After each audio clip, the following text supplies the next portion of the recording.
Magandang umaga po sa bawat isa at ating pong ihanda ng ating pong mga sarili sapagkat tayo po ay makikinig ng pangaral ng salita ng Diyos. So bilang panimula po sa ating lipunan na kinabibilangan, ating pong iginagalang ang mga tinatawag na public servants. Sila yung mga hinalal na opisyal at mga lingkod bayan na mayroong tungkuling magsilbi para sa kapakanan ng mga mamamayan. Ngunit, kung ating po titignan yung realidad, bagaman hindi lahat, kung ating titingnan po yung reality, madalas ang mga taong nasa posisyong ito ay higit na hinahangad ang kapangyarihan, ang karangalan at sariling interes kaysa sa tunay na paglilingkod. Ang titulo na public servant or lingkod bayan, noon ay ang nangyari ay naging pinaglilingkuran na ng bayan. Subalit, kung ating po titingnan, hindi dapat ganito yung mangyari pagdating sa atin bilang mga manampalataya ng ating Panginoong Jesucristo. Sapagkat tayo sa ating mga sarili na nakabilang kay Kristo, tayo rin ay servants. Tayo rin ay mga alipin ng ating Panginoong Yesus. At dapat ang ating buhay na ito ay marapat ating ginagamit para sa paglilingkod at para sa kapakanan ng ating dakilang hari. Walang iba kundi ang ating Panginoong Jesus. Kaya po, sa ating pag-aaral ngayon, sa ating pagsimula sa pag-aaral sa Aklat ni Santiago, ay ating po makikita yung katotohanan ng ito. Kaya po, kung meron po kayong mga Biblia, akin po kayong inaanayahan na inyo pong buksan. Sa Aklat ni Santiago, Kabanatang 1, ang talata po ay 1. Basahin ko po muna sa English. Book of James, chapter 1, verse 1. Ganito po ang sinasabi ng salita ng ating Panginoong Diyos na tunay. Ito'y salita ng Diyos na makapangyarihan, salita ng Diyos na walang pagkakamali, salita ng Diyos na sapat sa ating mga buhay. Masahe po dito sa English, ESV version. James, a servant of God and of the Lord Jesus Christ, to the 12 tribes in the dispersion, greetings. Sa Tagalog, Santiago na alipin ng Diyos at ng Panginoong Hesukristo ay bumabati sa 12 angkan na nasa pangalat. Pagpalain po ng Diyos ang pangaral nawa ngayong umaga, tayo po muna ay lumapit sa Kanya upang humingi patuloy ng Kanyang biyaya. Tayo po ay manalangin.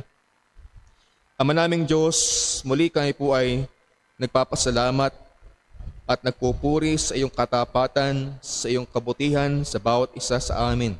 Salamat Panginoon sa nakalipas sa isang linggo na kung saan kami inyong patuloy na pinreserve, patuloy na pinagkalooban ng aming mga pangailangan ng lahat ng pagkapala.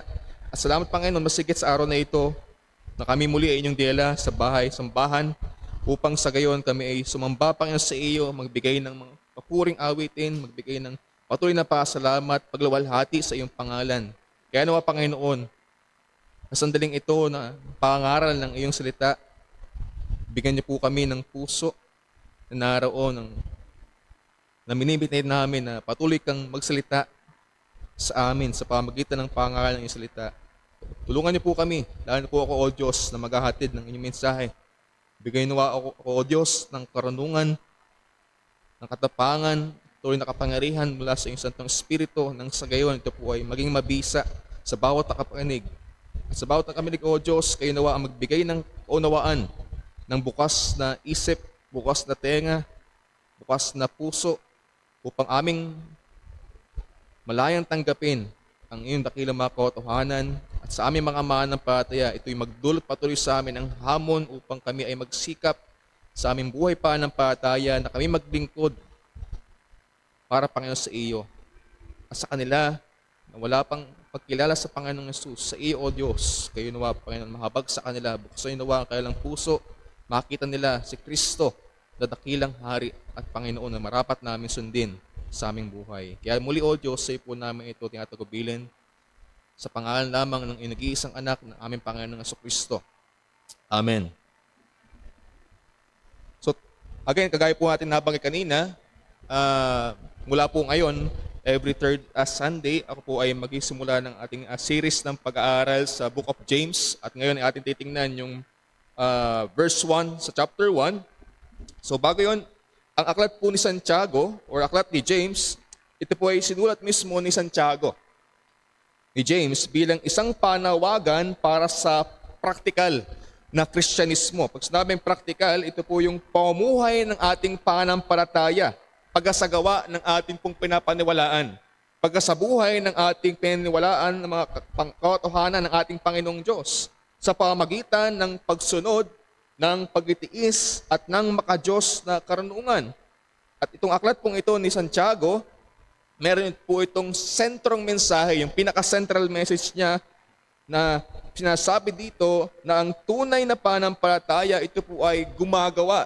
Yung ating tunay na pananampalataya sa Diyos, dapat ito ay nakikita sa ating pong mga buhay. Hindi bilang pagtuturo na nakapagliligtas ang mga gawa, kundi pinapakita lang po diyan na ang tunay na pananampalataya ay nagbubunga ng mabubuting gawa.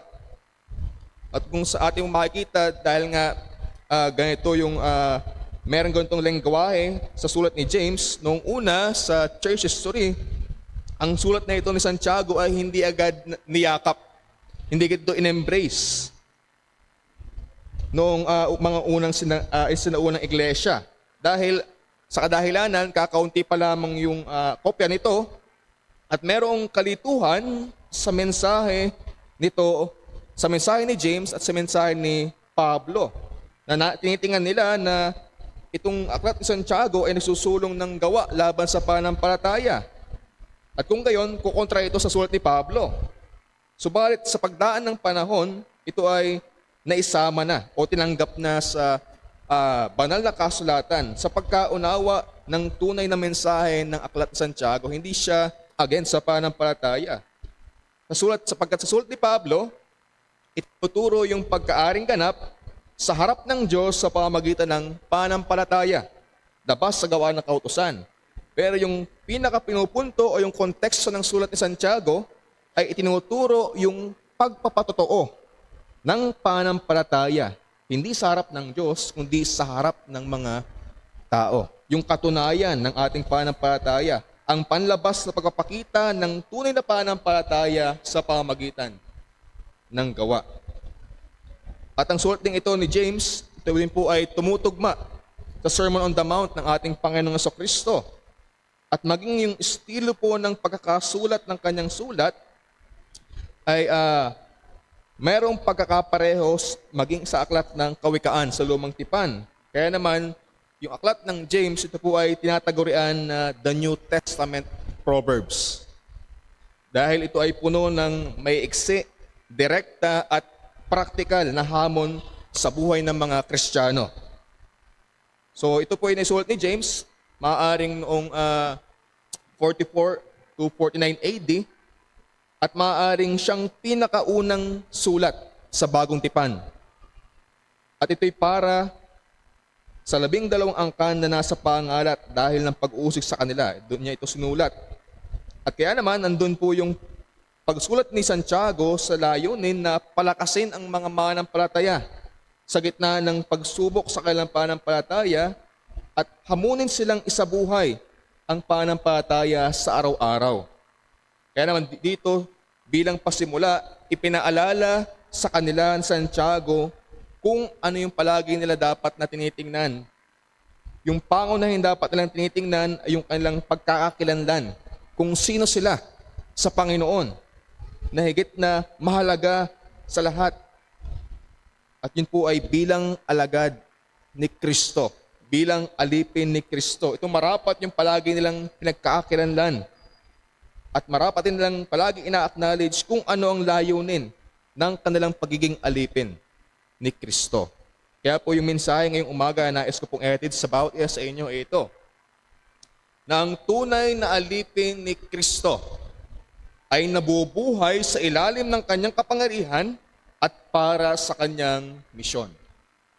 Ang tunay na alipin ni Kristo ay nabubuhay sa ilalim ng kanyang kapangyarihan at para sa kanyang misyon.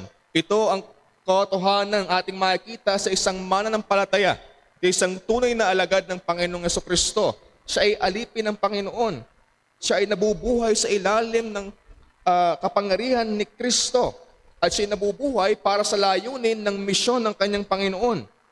At upang ating makita ito, meron tayong dalawang bagay na titingnan.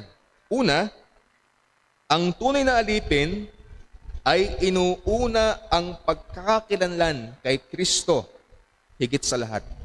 Pangalawa, ang tunay na alipin ay namumuhay sa misyon kahit saan siya dalhin ng Panginoon. So again, tingnan po muna natin yung una. Na ang tunay na alipin ay inuuna ang pagkakakilanlan kay Kristo higit sa lahat. Kung ating mong muling babasahin yung panimulang panalita ni Santiago, meron siyang pambungad na panalita dito. Nagpakilala siya. Sabi niya, si Santiago. Napakapayak.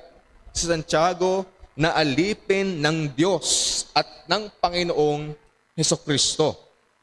So ating makikita dito, nakakatuhanan, ating pong makikita dito sa mga panalita ni Santiago na sa alagad ni Kristo, pinakamahalaga sa Kanya, pangunahin sa Kanya kung sino siya harapan ng Panginoon. Di nga ating nabasa sa pambungad na pagpapakilala ni Santiago, hindi niya sinabi na ako Santiago, kapatid ni Jesus. Hindi yun ang kanyang pinanghawakan. Sa halip, tinawag niya ang kanyang sariling alipin. The Greek word doulos, servant. Alipin ng Panginoon, pagmamay-ari ng Panginoon. Kung ating makikita, upang ating maunawaan, tingnan natin, kailangan muna natin si Santiago. Sino ba si Santiago? Ano po si Santiago? Siya ay kapatid sa laman ng ating Panginoong Hesukristo. Half-brother ng ating Panginoong Jesus.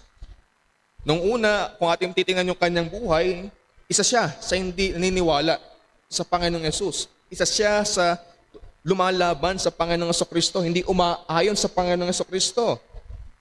Hindi siya sumusunod kay Kristo nung una. Subalit, matapos ang kamatayan ng Panginoong Hesukristo, matapos na siya bumangon muli sa mga patay, pagkapakita talaga kung sino ang ating Panginoong Hesukristo, siya ay sumampalataya sa Panginoong Jesus. Siya'y na-convert, siya'y naligtas. At actually, personal na nagpakita sa kanya si Kristo. Ayon sa 1 Corinthians 15 verse 7, napakita kay Santiago at sa ibang mga apostol ang Panginoong Jesus. So na-convert si Santiago. At kalaunan sa kanyang buhay, hindi lamang siya kapatid sa laman ng Panginoong Jesus, kalaunan siya rin po ay naging leader. Siya ay naging pastor, tagapanguna ng iglesia, sa unang iglesia sa Jerusalem. Si Santiago yon. Half-brother ng Panginoong Jesus, and then siya yung pastor or leader sa Jerusalem. Nung patawag ka ng Jerusalem Council, siya yung nangunguna doon. At dagdag pa doon, siya rin po ay kilala sa taglay niyang karunungan, sa matuwid niyang pamumuhay at sa kanyang matibay na panindigan sa kautusan ng Hudyo. At the same time, habang niyayakap si Kristo bilang Mesayas. Napakatibay niya sa kautusan. At the same time, naroon yung kanyang pagkilala sa Panginoon sa Kristo na pagtugma niya yon sa kanyang buhay. Kaya naman, iginagalang siya, kapwa ng mga Jewish Christians at maging ng mga Gentile Christians dahil sa kanyang pagiging makatarungan at buhay na mayroong katwiran. So ito si Santiago. Ganito makikita natin siya. Pero kung inyo mapapansin, sa kanyang pagpapakilala, naroon yung kanyang pagkilala sa kung sino siya.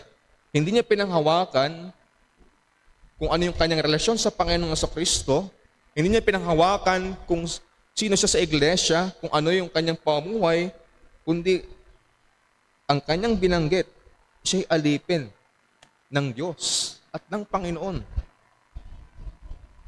Hindi ipinakilala ni Santiago ang kanyang sarili sa ibang kaparaanan. Kung ating titingnan itong verse 1 na ito, hindi niya ipinakilala ang kanyang sarili bilang ako'y kapatid ni Jesus. Hindi niya ipinakilala ang kanyang sarili bilang ako yung pinuno ng iglesia sa Jerusalem. Hindi niya ipinakilala ang kanyang sarili bilang ako'y taong iginagalang ng mga Hudyong manampalataya at maging ng mga hentil na mga manampalataya.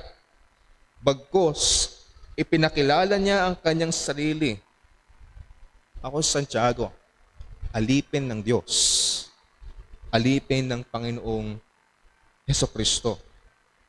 Ano bang ibig sabihin pag sinabing alipin ng time na yon?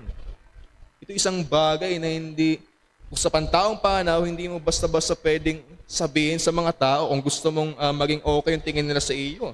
Kung ating titingnan sa kultura noon, ang maging isang alipin, doulos, servant, ang maging isang alipin noon ay taong walang anumang karapatan sa kanyang sarili. Yun yung ibig sabihin ng isang servant or alipin. Wala siyang anumang rights sa kanyang sarili. Wala siyang anumang karapatan sa kanyang sarili. Ganito ipinapakilala ni Santiago ang kanyang sarili. Ako'y isang alipin. Walang anumang karapatan sa aking sarili. Siya ay pag-aari ng kanyang Panginoon. Ang kanyang buhay ay nakalaan para paglingkuran lamang ang kanyang Panginoon. Yan yung ibig sabihin ng servant. Ang ibig sabihin niyan, lahat ng kanyang oras, lahat ng kanyang lakas, lahat ng kanyang layunin, lahat-lahat sa kanyang buhay ay para lamang sa paglingkod. Para lamang gamitin sa kung sino ang kanyang Panginoon. Ganito kinikilala ni Santiago ang kanyang sarili sa kanyang sulat. Hindi niya iginigiit kung sino siya sa pantaong panaw, gaya nga ng paying kapatid sa laman ni Jesus, para agad na kilalanin ng kanyang mga sinusulatan yung kanyang otoridad at pakinggan agad siya. Hindi. Pinapakita ni Santiago na ako'y kapwa ninyo alipin. Ako'y kapwa ninyo tagasunod ni Kristo. Hindi niya iginiit yung ibang mga bagay. Kung ating mong makikita, gaya sa Old Testament background ng mga alipin ng Diyos, ng mga lingkod ng Diyos, gaya nila Moses, nila David, at ng mga propeta, kinikilala ni Santiago o ibinibilang ni Santiago ang kanyang sarili bilang alipin din ng Diyos. Kaya't makikita po natin na kapag sinabing servant or alipin, ito ay nangangahulugan ng lubos na pagpapasakop at pagiging pag-aari ng Diyos. Hindi lamang ito simpleng pagkusang tumulong o maglingkod. No. Totally. Ikaw ay pag-may-ari ng Diyos. Dagdag pa ni Santiago, siya hindi lamang alipin ng Diyos, kundi maging ni Jesus na Panginoon. Yung kanyang half-brother na nakasama niya noong bata pa lamang sila, kinilala niya bilang Panginoon dahil naligtas siya. Malinaw na ito'y pagpapahayag ng paniniwala niya na si Jesus ay Diyos at kapantay ng Diyos Ama. Siya'y servant hindi lamang ng Diyos, kundi maging ng Panginoong Hesukristo. Pagkapakita na pinapantay niya si Kristo sa Diyos Ama, na si Diyos din. Tinawag niyang Panginoon si Jesus na kung ang ating titingnan yung titulo na Lord dito o Kurios, yan po ay nangangahulugan na merong lubos na soberanya or meron siyang lubos na kapamahalaan. Ito yung ginamit sa lexicon para kay Yahweh na pangalan. Ito yung inescribe din at ginamit din sa Panginoong Yesus. Meron din siyang otoridad gaya ng Diyos. So yung paghahanay dito ng mga salita, okay, alipin ng Diyos at ng Panginoong Yesus ay nagpapakita ng nagkakaisang relasyon ni Yesus kasama ang Diyos. Malinaw na pagpapatunay ng pagka-Diyos ni Kristo. Dito natin makikita na napakalino yung Christology ni Santiago sa paunang salita pa lamang niya sa kanyang sulat. Kaya siya sa kanyang sarili, siya'y nagagalak sapagkat siya'y alagad, siya'y lingkod ng Diyos at maging ng Panginoong Hesukristo. So para sa mga Hudyong Kristiyano, ito'y paalala na ang kanilang pagkakakilanlan ay hindi dapat maging una sa pagiging Hudyo, kasi yung context noon, hindi dapat yun yung kanilang panghawakan. Hindi dapat yun yung kanilang pagkakakilanlan. Hindi una yung pagiging Hudyo nila or naman yung pagiging mamamayan ng Roma, kundi bilang alipin ng Mesiyas. Ano man ang ating lahi, sino man tayo sa sanlibutan, bilang mananampalataya, tayo din ay pangunahing mga alipin ni Kristo. Yan nga palagi yung ating pakatandaan. Sino man tayo sa mundong ito, ano man ang ating naabot, ano man ang maginting sa atin ng mga tao, ito dapat yung palagi nating pinanghahawakan at palagi nating pangunahing ipinapakita sa mga tao. Tayo mga alipin ni Kristo. Ganito sinimulan ni Santiago ang kanyang sulat upang ipakita sa kanyang mga sinusulatang mananampalataya na sila'y mga alipin ni Kristo. At palagi dapat itong mamutawi sa kanilang mga puso, isipan. Kaya't bilang punto, ating makikita dito na ang tunay na naging kaisa ni Kristo, ang tunay na mananampalataya ay kinikilala ang sarili bilang alipin ni Kristo at handang mamuhay para sa Kanya. Kung tayo ay tunay na mananampalataya ni Kristo, marapat mong kilalanin na ikaw ay alipin ni Kristo at ang iyong buhay dapat ay iyong ipinapamuhay para sa Kanyang kapakanan. Dalawa lamang yon. Alipin ka ni Kristo o alipin ka ng kasalanan. Kung hindi ka alipin ni Kristo, alipin ka pa rin ng kasalanan. Kaya't bilang mga mananampalataya, nawa ito palagi yung ating pagkakakilanlan. Ang bawat pagkakakilanlan ng bawat Kristiyano ay dapat unang-una ay sa pagiging pag-aari ni Kristo. Hindi sa ating trabaho, hindi sa edukasyon, hindi sa portion sa lipunan. Kagaya ng binanggit ni Pablo sa kanyang pagkapatotoo, sa kanyang sulat sa Galatians 2:20. Naroon din yung kanyang pahayag na sumusuporta po dito. Ang sabi niya, ako'y napako na kasama ni Kristo. And then, hindi na ako ang nabubuhay. Kasi yung word na yun, matapos siyang mapako kasama ni Kristo, may naging kaisa ni Kristo, naging mananampalataya, hindi na ako ang nabubuhay, kundi si Kristo ang nabubuhay sa akin. Nangangahulugan ang kanyang sarili bilang alipin ni Kristo. Si Kristo na marapat yung nakikita sa kanya. Sa lahat ng mananampalataya ni Kristo, ang kaunawang sila'y alipin ng Panginoon ang marapat nagbibigay motibasyon sa atin upang ialay natin ang ating buhay sa Kanya. Sapagkat kinikilala nating mga Kristiyano si Kristo bilang Panginoon. Hindi lamang ito simpleng panalita patungkol sa Kanya. Pag sinabi nating si Kristo ay ating Panginoon, bilang paalala sa atin, siya ay Diyos. Gaya ng Diyos Ama. Siya ay soberanong Panginoon. Nasa Kanya ang lahat ng kapamahalaan.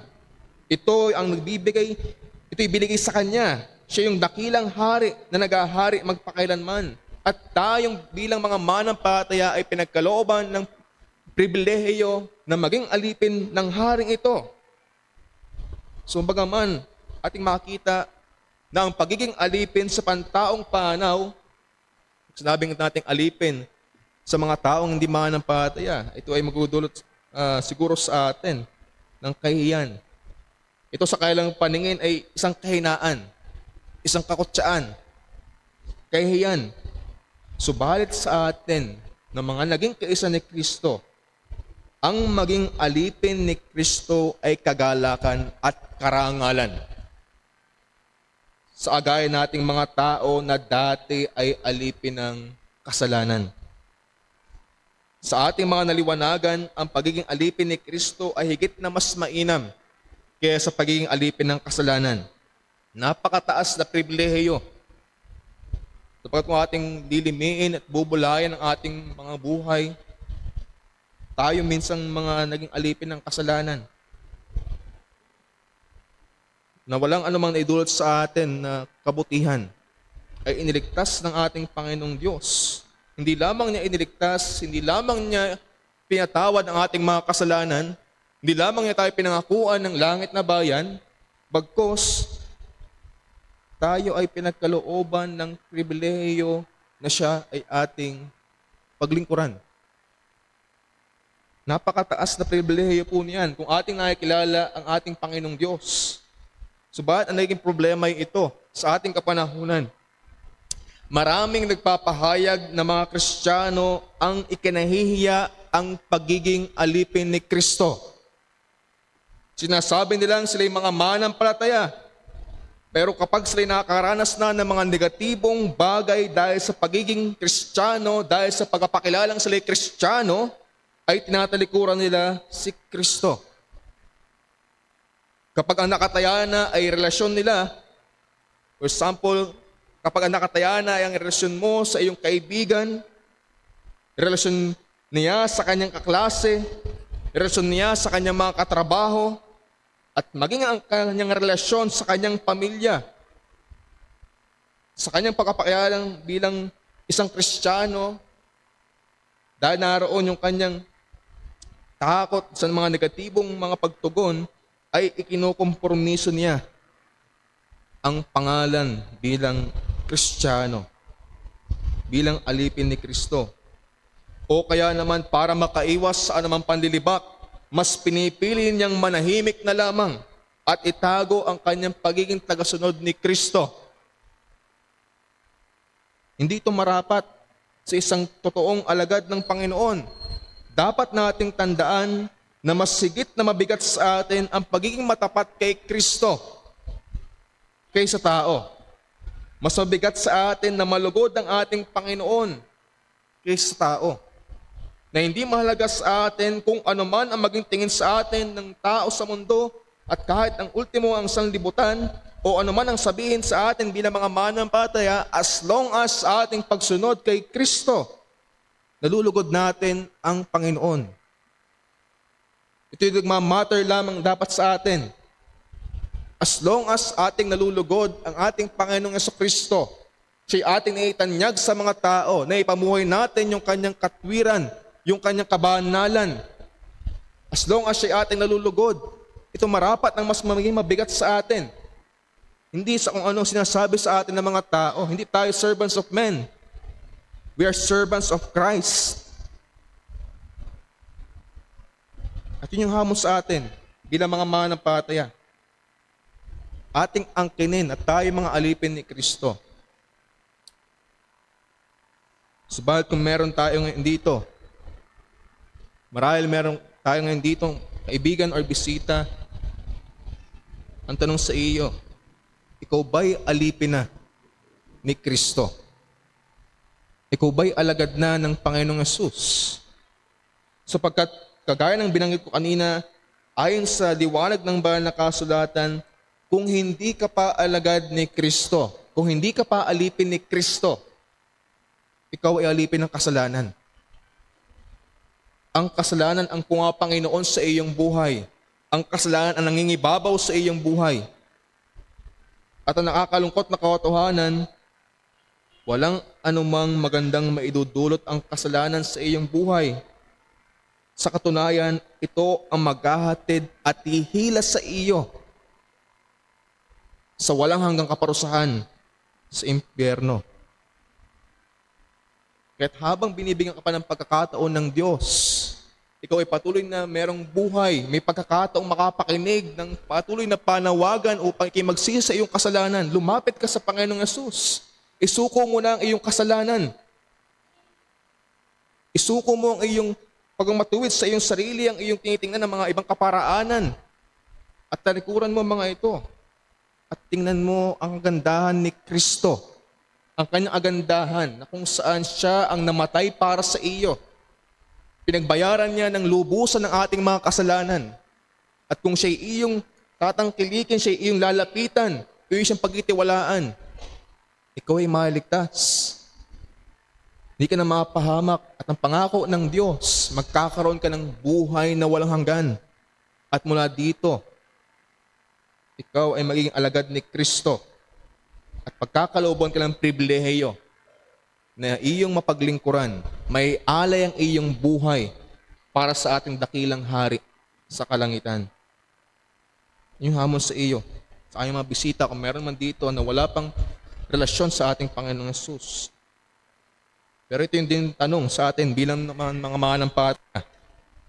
Tanong sa iyo, sa atin ng mga Kristiyano, ikaw ba ay matapat na alipin ni Kristo? Kailan ka bang alagad ng Panginoon? Kailan ka bang alipin ni Kristo sa kung papaano ka nabubuhay? Kailan ka bang alipin ni Kristo sa iyong paaralan? Kailan ka bang alipin ni Kristo ng iyong mga kaklase? Kailan ka bang alipin ni Kristo sa iyong trabaho? Kailan ka bang alipin ni Kristo ng iyong kapitbahay? Kailan ka bang alipin ni Kristo ng iyong mga kaibigan? Kailan ka bang alipin ni Kristo ng iyong mga kapatid? Kailan ka bang alipin ni Kristo ng iyong mga magulang? Kailan ka bang alipin ni Kristo sa kung papaano ka nagsasalita? Kailan ka bang alipin ni Kristo sa kung papaano ka gumagawa? Huwag sana mangyari na sinasabi mong alipin ka ni Kristo, pero ikaw lamang sa iyong sarili ang nakakaalam. Hindi alam ng mga taong nakapaligid sa iyo. At mas higit, huwag sanang dumating sa punto na sa halip na pagiging alipin ni Kristo, ang maging pagkakayanan natin sa mga tao ay makiyanan nila tayo na walang pagkakaiba sa pagiging alipin ng sarili, sa pagiging alipin ng mundo, sa pagiging alipin ng kasalanan. Ang hamon sa atin, sariwain natin kung sino ang ating Panginoon, kung sino yung naligtas sa atin, sa kung gaano siya kadakila. Sariwain natin yung katotohanan ito. Sariwain natin sa kung sino tayo noon. Sariwain natin kung gaano kalaking pribilehiyo ang paglingkuran si Kristo. At mapag-isihan nawa natin kung nalilimutan natin ang mga katotohanan ito. Kung tayo ay nabubuhay na tila walang kaibahan sa sanlibutan. Kung hindi natin nagagamit ang ating buhay para sa Panginoon. Again, tayo mga alipin ni Kristo, ng ating Panginoon, na siyang hari ng mga hari. Hindi natin ito dapat ikahiya o isang tabi, alang-alang sa ating sarili for self-preservation. Maging motivasyon natin ito upang ialay ang buo nating buhay sa Kanya. Kaya't bilang hamon, ang hamon sa bawat isa sa atin bilang mga mananampalataya, palagi nating kailanin si Jesus bilang Panginoon at ang ating sarili bilang Kanyang alipin. Ginawa yung maging buhay natin habang binibigyan pa tayo ng pagkakataon ng patuloy na buhay ng ating Panginoon, gamitin natin para sa paglingkod, para sa kapakanan ni Kristo na siyang pinuno at Panginoon ng ating mga buhay. So yun po yung unang point. Secondly, nakita po natin ng una na ang tunay na alipin ni Kristo ay inuuna yung pagkakakilanlan kay Kristo higit sa lahat. Pangalawa, ang tunay na alipin ni Kristo ay namumuhay sa misyon kahit saan siya dalhin ng Panginoon. Ito rin po yung katotohanan sa isang tunay na alipin ni Kristo. Hindi lamang niya kinikilala yung kanyang sarili na alipin sa ilalim ng kapangyarihan ng Panginoong Hesus, kundi siya rin ay namumuhay sa misyon kahit saan siya dalhin ng Panginoon, sa misyon ng Panginoong Kristo, sa patuloy na pagsulong ng kanyang kaharian. Ito palagi yung kanyang daladalang layunin, kaya siya nabubuhay. So, ating makikita po dito, ito yung kasunod na panalita ni Santiago, matapos yung mapakilala, naroon yung kanyang pagbati sa 12 angkan na nasa pangalat. Nag-scatter sila, nandun sila ay nangalat, sila ay umalis sa kanilang mga lupang tahanan. So makikita natin diyan Sa alipin ni Kristo, daladala niya ang kanyang pagkakakilanlan at misyon saan man siya naroon. So matapos may pakailan ni Santiago ang kanyang sarili bilang kapwa alipin ni Kristo, ngayon, tinukoy niya yung kanyang mga sinusulatan. Ito'y para sa 12 angkan. 12 tribes, ito'y sumisimbolo sa kabuuan. Kabuuan ng tipang bayan ng Diyos. Ang 12 angkan ng Israel sa lumang tipan, ngayon ito po ay muling binigyan ng kahulugan sa liwanag ng Ebanghelyo. Binanggit ni Santiago na sila ay nasa pangalat. Ibig sabihin wala sila sa kanilang lupang tirahan. Sila sa pangalat or dispersion. Sa termo ng Hudyo, in Jewish terms, ito'y para sa kanilang nangalat sa labas ng Palestine. So ito po'y maaaring tumukoy sa mga may lahing Hudyo na mananampalataya na nabubuhay sa labas ng Judea. Pero, mas tinutukoy din nito ang mga hentil na mananampalataya na idinugsong, ginraft sa Israel. At ang termo ng ito din ay metaphorically naglalarawan sa iglesia sa kanyang paglalakbay na kalagayan sa sanlibutan. Pagiging pilgrims ng sanlibutan. Nangangahulugan na ang sinusulatan po dito ni Santiago ay ang lahat ng mga mananampalataya na nagsipangalat dahil ng iba't ibang mga kadahilanan. Pangunahin ay dahil ng mga pag-uusig, mga pagsubok sa kanilang pananampalataya. At naroon na pinapabot ni Santiago yung kanyang pananampalataya sa kanila na napakaiksi. Naroon na binabati sila ni Santiago. Greetings. Kung ano makikita, napakaiksi naman ng kanyang paubungan na salita. So kung ating makikita dito, yung pagbating ito, hindi po ito gaya ng ating batian ngayon. Hindi ito simpleng pagkindat o kaya naman ay gestures ng kamay. Ang pagbating ito sa kanyang kahulugan, sa Griegong salita, ay nangangahulugan na rejoice. Magalak. So hindi lamang ito pagiging magalang, hindi magalang na formalidad, kundi ito'y naghahanda para sa panimulang panawagan ng sulat niya sa talatang 2, sa kanyang mga susunod na mga panalita. Kumbaga, pinagpapaunan niya yung dapat nilang taglayin, yung dapat nilang maging saloobin. Kaya't makikita po natin na nagsisimula at nagtatapos Santiago sa kagalakan, sa kabila ng mga pagsubok na siyang nagpapahiwatig ng kanyang pinakapangunahing tema. Hindi ito sinabi ni Santiago, kung isipin, naroon na, nakita nga po natin yung settings ng mga mananampalataya. Sila nga ay nagsipangalat na. Sila nga ay inusig na. Umalis sa kanilang lugar, tapos sasabihin Santiago, rejoice. So, bakit ganon? So, hindi po ito sinabi ni Santiago para ibaling lamang yung atensyon nila mula sa naranasan nilang mga pagsubok. Kumbaga may divert yung kailang atensyon. Hindi nila makita, hindi nila masyadong pagfokusan yung kailang naranasang mga pagsubok. Hindi din ito sinabi ni Santiago para kalimutan lang nila ang kailang mga kinakaharap na hamon sa pananampalataya. Hindi rin sinabi ito ni Santiago dahil wala siyang pakialam sa kasalukuyan nilang naranasan.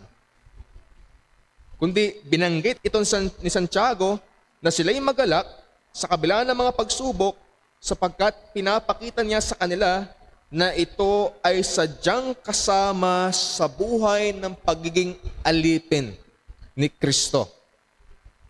Ito'y kasama sa ating panawagan, sa ating pagtilbi at paglingkod sa ating hari, na tinawag talaga sila ng Diyos upang maging kanyang instrumento para sa kapakanan ng kanyang kaharian. At bilang kaisa ni Kristo, kaisa sila ng Panginoon para sa kanyang misyon, ang mapalawak ang kanyang kaharian. Kaya't titingnan po natin dito na sa kabila ng kanilang pangalat, ay marapat silang magalak sapagkat ang Diyos ay kumikilos patuloy sa kanila at sila'y kinakasangkapan ng Diyos sa layunin niya, sa patuloy na pagsulong ng kanyang kaharian at siya mabigyan ng katwiran. Yung pangalat na tinutukoy dito ay hindi dapat nila tingnan na nag-ibong bagay, kundi merong layunin ng Diyos dito upang patuloy na maihasik yung binhi ng Ebanghelyo, upang patuloy na mapalawig ang kaharian. Ang mga manampalataya ay ating makita ay sadyang ikinalat, ito man ay sa pamamaraan or dahil ng pag-uusig, subalit naroon na dala-dala nila ang Ebanghelyo sa bawat lugar na kanilang pinuntahan. Ito yung ating makikita sa pagsimula ng iglesia. Sa Acts 8 verse 4, ang sabi dito, kaya't ang mga nangalat ay nagsiparoon na ipinapangaral ang salita. Sabi nga ni David Mathis, ang pagdurusa ay hindi lamang bunga ng pagtupad sa misyong ipinagkatiwala, kundi ito rin ay itinakdang paraan ng Diyos upang ipakita ang higit na kahalagahan ng kanyang anak sa lahat ng mga bansa, kung paanong nararapat siya ay gawing ganap ang tagapagtatag ng ating kaligtasan sa pamagitan ng pagdurusa, gayon din nararapat na iligtas ng Diyos ang isang bayan mula sa lahat ng mga bansa, mula sa walang hanggang pagdurusa sa pamagitan ng pagligtas na pagdurusa ni Jesus na inilalarawan sa pansamantalang mga pagdurusa ng kanyang mga misyonero. So ito po talaga ay kasama sa buhay na ating mga alagad. Kinakasangkapan ng Diyos saan man tayo dalhin, saan man tayo naroon, upang ang kanyang kaharian ay maisulong. Ito dapat yung ating i-acknowledge. Hindi aksidente na tayo ay napadpad sa lugar na ito. Tayo magkakaiba ng pinanggalingan bilang mga manampalataya. Hindi aksidente na merong mga tayong kapatid na nagtungo sa iba't ibang mga lugar mula dito. Merong layunin ng Diyos upang ang kanyang salita ay patuloy na maikalat para sa kapakanan ng kanyang kaharian. Kahit yung punto na nais ko pong dalhin sa inyo ito, ating makikita na saan man naroon ang manampalataya, may panawagan sa kanya na maglingkod sa Diyos sa kabila man ng mga pagsubok. Saan man naroon tayo mga manampalataya, may panawagan ang Diyos na tayo ay maglingkod sa kabila man ng mga pagsubok. Yan po yung ating makikita sa mga lingkod ng Diyos. Kung ating babalikan sa Old Testament, kung ating maalala si Joseph, na kung saan ay ibinenta ng kanyang mga kapatid, napadpad sa lupa sa bansang Ehipto. At doon ay makapangyarihan ang kaya sangkapan ng Diyos. Si Daniel, na kung saan ay nadalang bihag sa Babylonia. Pero inyong makikita, siya kaya sangkapan din ng Diyos. Nandun yung kanyang patuloy na paglilingkod sa Diyos. At mga si Pablo sa Roma. So lahat sila ay ginamit ng Diyos sa kabila na sila ay nangalat. Sa kabila na sila ay naalis sa kanilang comfort zone. Sa kabila na sila ay dinala ng Diyos sa ibang mga lugar. Now, bilang isang illustration, kung alam niyo po yung halaman o damo na dandelion, tulad ng buto ng mga dandelion na pagka nahihipa ng hangin, akala po natin ay nawawala. Pero sa totoo, ito ay napapadpad at naiitanim sa mga bagong lupa. Nating makikita na kalaunan ay sumisibol na lamang. So ganito din po natin makikita ang isang Kristiyano na matapat sa kanyang misyon, sa misyon ng kanyang Panginoon, na saan man siya mapadpad, magkaroon man siya ng mga sakripisyo, ito ay ginagamit ng Diyos upang ipalaganap ang kanyang ebanghelyo at magligtas patuloy ng mga makasalanan. At bilang implikasyon, makikita po natin, kung ating titingnan, i-reflect sa ating mga buhay, maaaring ang sitwasyon mo ngayon, naroon marahil paglipat ng eskwelahan, paglipat ng trabaho, pag-alis sa bayan, o kaya naman pagharap sa mga pagsubok. Ang lahat ng mga iyan, ang lahat ng mga bagay na ating naranasan, sa ating buhay mananampalataya, yan po ay pinahintulot ng Diyos upang maging lugar ng ating pagpapatotoo sa ating Panginoong Hesukristo. Hindi aksidente na tayo ay nasaan man tayo na ating ginagalawan, pinupuntahan, kundi bilang mga mananampalataya, inilagay talaga tayo ng Diyos upang maging magpatotoo sa Ebanghelyo ni Kristo. Kaya naman bilang babala or paalala sa atin, kapag hindi natin pinanghawakan ng katotohanan ito sa mga naranasan natin sa buhay, ay nababaliwala ang pagkakataon upang tayo magpatotoo ng Ebanghelyo. Kung di natin ina-acknowledge yung mga nangyayari sa ating mga buhay, mga baliwala yung pagkakataon na tayo magpatotoo, mangaral ng Ebanghelyo kung saan man tayo dinala ng Panginoon. So bilang itinatag ng Diyos na iglesia dito, kagaya ng binigay ko kanina, tayo ay magkakaibang lugar ng pinanggalingan. Bilang itinatag ng Diyos na iglesia, ay marapat tayo nagkakaisa sa ating pangaral, pagpatotoo ng Ebanghelyo sa man lugar tayo dalhin ng Diyos. At bilang individual na mananampalataya, ay marapat dala-dala natin palagi ang mensaheng ito, mensahe ng Ebanghelyo, kung saan man tayo naroon. At bilang tanong sa atin, sa lugar o sitwasyong kinaroroonan mo ngayon, matapat mo bang isinasagawa ang misyon ng iyong Panginoon?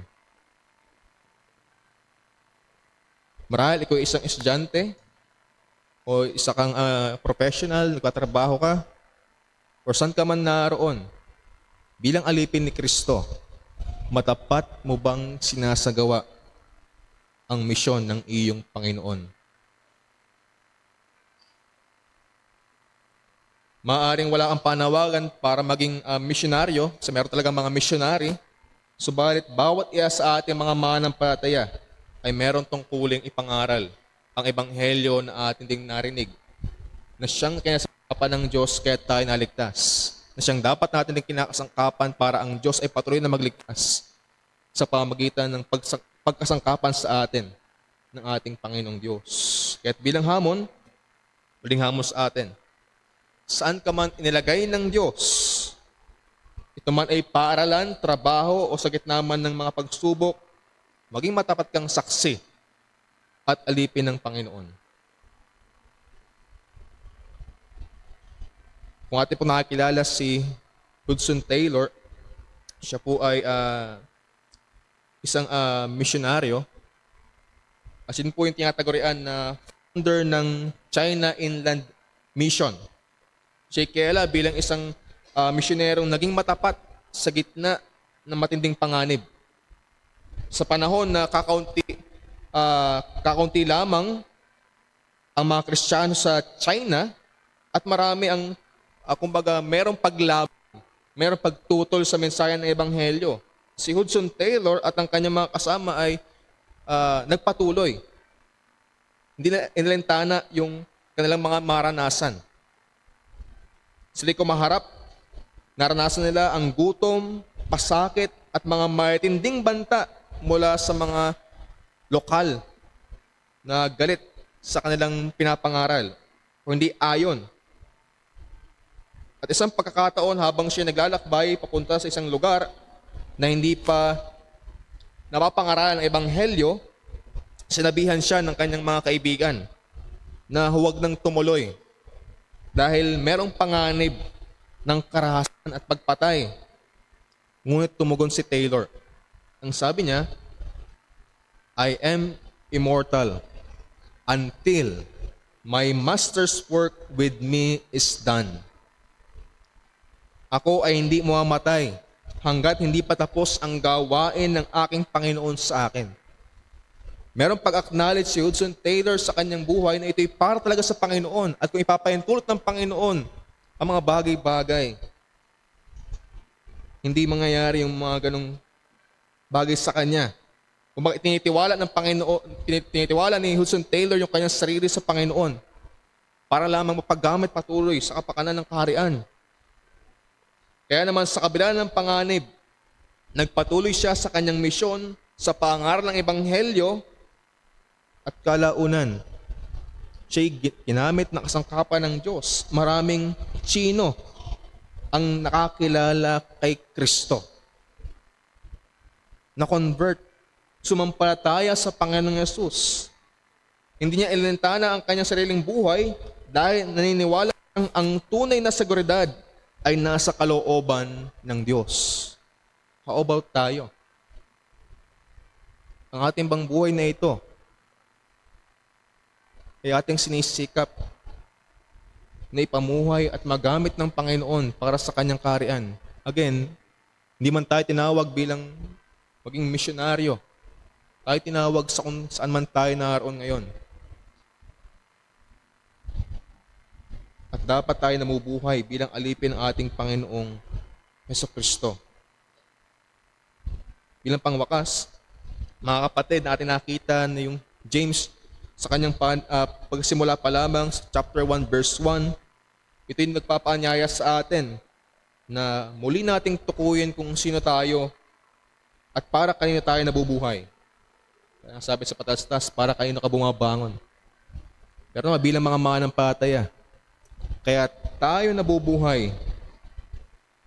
Kung para kanino tayo nabubuhay at para saan tayo nabubuhay, nawa maging para sa ating Panginoong Diyos, sa ating Panginoong Jesucristo. Tandaan natin, ang ating pagkakakilanlan ay alipin ni Kristo. Ang ating misyon ay paglingkuran siya saan man tayo naroon. At bilang tanong sa ating pangwakas na tanong, kapag tinanong ka ngayon kung sino ka, handa ka bang sumagot? Handa bang sabihin na ako ay alipin ni Kristo? At ako'y narito para sa kanyang layunin. Kung tayo maging honest sa ating sarili, kung ating susuriin ang ating mga puso, meron na mga ba tayong kahandaan para ating ipakilala ang ating sariling alipin ni Kristo?